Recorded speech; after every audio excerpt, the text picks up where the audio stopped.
Hi guys. So this is going to be a little bit of a shorter one.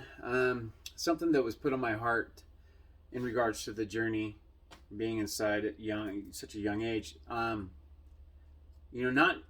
having really any kind of clue about, other than just sort of getting into the sports and stuff. I still didn't really have any direction, and I was still being a little bit of a shit stick and getting high, and um, still kind of caught up in myself. I was.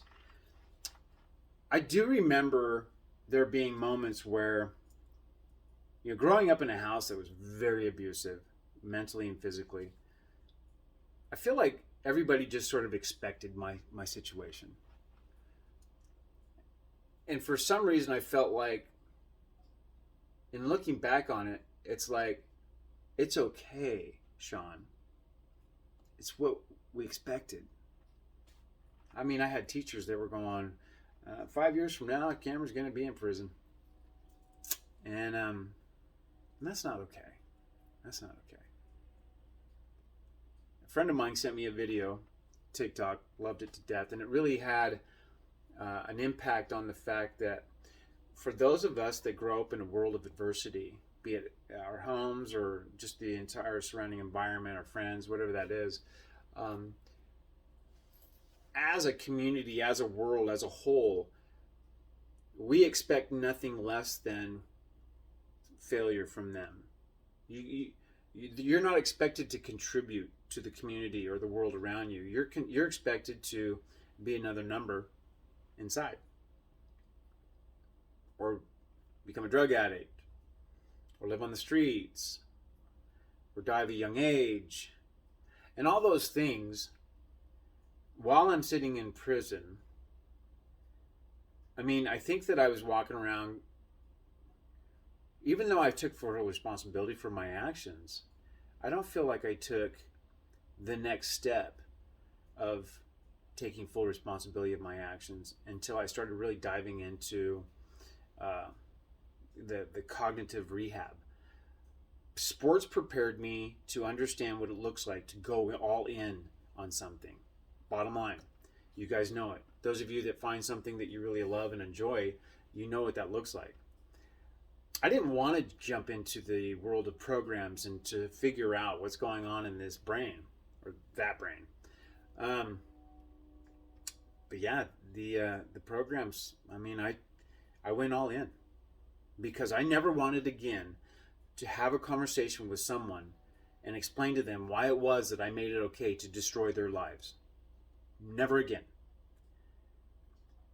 That was such a shocking and jarring and violent awakening for me that I simply said enough. And I really started getting into those programs, the cognitive self change, the journaling. That thing took 5 years. 5 years. All go, no quit, all day long, living on the tier, living in the cell. That was constructed for this program and this program alone. Having accountability partners around me. That's the young kid taking fly balls so that he can be a better baseball player. Now he's going to be the guy that is going to deconstruct every attitude, belief, and mindset. All my rules, all my ideas, all my goals, and lay them out bare on the floor for everybody to see and say, you know what? Let's change this shit, cause damn. And it was hard. It was a shit show in confronting so many beliefs and things that I was doing based off of how I was raised and how I saw the world around me, and to rip out the heart of that selfishness that was in that kid was not an easy thing because I didn't know love. I didn't know true friendship. I didn't know full accountability. I didn't know what it looked like to go all in and add value. I just knew how to take, and I knew how to use others to get to the next thing that I wanted. Me. And that's embarrassing, but that's what it was. And so I really do appreciate how those programs really helped me. And so that didn't happen right away. I mean, I went through, and again, when I talk to you about my journey, I mean, in at some point in time, I had to really sort of, I started working at CI and doing, working on drafting and computers and stuff, and that was great. But there came a time where a buddy of mine invited me to go to church, and I was like, okay, I've always loved God. He's got my back. Everybody's got their thing. I have plenty of partners that are Odinists and Wicca and LDS and Jehovah Witness and all those things, and they're all great. To me, they're all paths that lead to the same goal, which is higher power greater than us. And so that was my guide. But it wasn't my guide until I actually started to apply my search through him. And this isn't going to be a religious thing. This is just simply telling you that God had my back. And he put things in front of me that helped me really discover who I was, who I could be, and who I never wanted to be again. And to start to generate some questions that I had about why I did some of the things I did growing up. And even though it might be pretty obvious, when you're in it, it's really hard to see your way out of that and to step away and look at it objectively. So there came a time where we eventually, it was like 1996. Up to that point, I did a lot of like I said, the sports and the working at CI and making money and still getting high. And so the state of Idaho got to where they were so overcrowded that they actually contracted with Appleton, Minnesota, a private prison, CCA. You guys know what I'm talking about. It's pretty bad. And that was our first journey out of state as a prison. As they sent, like, I think there was 200 of us in 1996. I wanted to go after. I wanted to sort of break things up a little bit. Let's go check this out. What's this different? And I was still kind of into play mode. I started getting a little comfortable. At that time, I did about 5 years. And so there was a lot of guys that were still brand new. And so now I'm kind of like the guy that's done 5 years, and I'm learning a lot. I'm in regards to sports, I got that down. I'm doing better and better, winning championships, doing all those things, which again does help you further understand the story down the line, because I mean, that's where it's like having that raw talent and you don't know how to hone it. So then we get to a place where we're out of state in Minnesota, and still getting high. And there's sports there, just a different thing, just a different feeling. But the best thing that happened, and I didn't expect this, was that one day a buddy of mine comes up to me and he says, "Hey, I just got freaking hired doing a program called Project Tomorrow." And Project Tomorrow is an acronym. And an acronym is one of those things where each letter in the word spells something. So Project Tomorrow, project, prisoners reshaping offending juveniles, effectively changing tomorrow.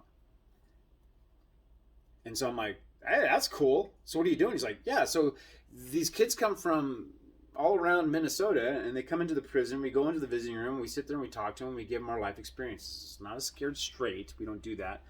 And I'm like, oh, okay. He said we just share with them certain topics. We get like a little thing talking about, it explains who they are. It's things that it's like a questionnaire, and then we fit them with certain guys that are in the group. And I'm like, wow, that sounds pretty damn good. I've always wanted to work with kids because I didn't want them to do the same thing that I did. I wanted them to avoid, it's like, use me as a symbol of what not to do with your life, because I was a train wreck. So I'm like, yeah, I'd like to do that. Are you guys looking for more people? And he's like, I don't know. And so I actually interviewed for this, and it was a pretty good experience, but they gave me, so it was one of those things, you walk in and they're like, okay, so the topic is gangs, go. You got 10 minutes. I've never been in a gang. I don't know much about gangs. I know a little bit about how the dynamics of that works, but I'm like, okay. And I get all done or whatever, and they tell me, great, thanks, that was great. We'll get back to you. And they said, okay, so he's good enough to be an alternate. An alternate. Yeah, that's great. So I'm like, they said that your speaking abilities aren't as sharp as we'd like, but we feel like you have potential. So we're going to use you as an alternate. And I'm like, okay, I guess that's what we're going to do. And I started to do that program, that Project Tomorrow program. And the first time I did my speech, it was funny. I had 20 minutes to do a personal history. I was done in like 6 minutes because I was so nervous that I spoke so fast that yeah, it was just great. The MC for the day, he's the guy that stands up there and introduces everybody. He filled in the rest of the time, and then they went on, and I learned as I went. But the biggest thing, that really pivotal moment, change. You walk into a moment, one way changes you, and you walk out different. Is when I sat down with my first youngster, and I realized that whatever I was doing or whatever I was saying had to be 100. So no more getting high. No more saying one thing and doing another. No more hypocrite. Kids are smart. Kids can smell bullshit a mile away. So you come correct, because they will call your ass out on it in a second. And so that really changed my ideas of, you know what? This is what I need. This is what I want to do. This is how I want to give back. And even though I can't undo what I did, every day that I add value allows me an opportunity to at least represent somebody that is no longer that young kid. And so it does take me back to the friend with the TikTok, and everybody expects me or expected me to just basically be exactly what I became. I finally woke up and said, you know what? That's not true. We are the ones. I have the power to apply the work that can turn this around and give back. Again, add value. Be an inspiration. Motivate people to get up in the arena where everybody else is expecting you to stay down, because it's your environment. It's who you are. It's how you were raised. We get it. It's okay. It's not okay. And so as I realized that I have more, I can be more, it really did help me understand that that's the journey I want to be. And again, God's good. He throws little things in front of me. He's like, what's that? Check it out. I don't know. Anyway. And it was like that for pretty much my whole time. So for those of you watching today, I appreciate your time, obviously, first and foremost. I guess it's really, it was on my heart to sort of share that, because it was very much a part of my journey. So in working with the kids, I say overall probably about 2,000 in the 2 years that we were there. And the next story that I talk about while I was in Minnesota, a little heartbreaking for me, so you're going to have to bear with me. And I'm not going to go into it on this particular video, but loss is a part of the journey as well. And how that really does either motivate you, inspire you, or bring you further away from the person that you say you value. So I do appreciate you guys. Pass this stuff along to whoever you think might benefit. Reach out to me and have a conversation with me on questions that you might have, or things that you would like to know more about, obviously. Subscribe so that when I do post these, you get that alert. And maybe just tell me how I'm doing, because even though this is just to document my journey, how it affects you and what your thoughts are on it matter into me gauging the directions that I'm going with this. I think you guys are great. It's a brand new year, and I'm excited to see what it unfolds. But just remember, we're in charge. Have a good day.